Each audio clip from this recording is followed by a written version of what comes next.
You know, when you lose a life, you lose... Para sa Senado, mga umano'y ghost na tingotan sa Bulacan. Bukod dyan. Ganyan yung issue.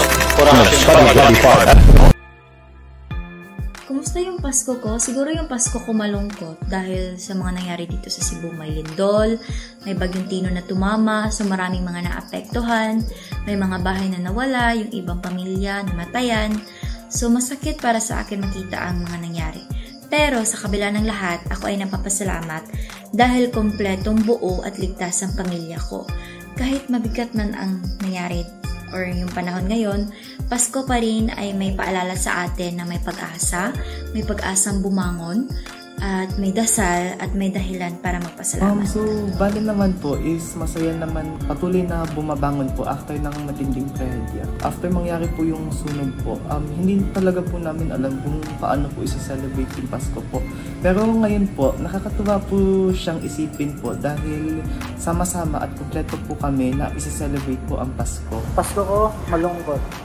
Kasi ngayong taon lang ako nagkasakit ng malala parang first time ko may emergency. Ang sakit ko po pala, chronic kidney disease, stage 5. Lalo na basketball player ako, tapos parang breadwinner din sa pamilya. Ako lang inaasahan. Yun, hirap. Dialysis ako every 6 hours. Laban lang din, alam ko may plano si Lord sa atin. Ba't nangyayari to? Siguro tanggapin na lang, laban na lang. Kung kailan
Ito kami yun!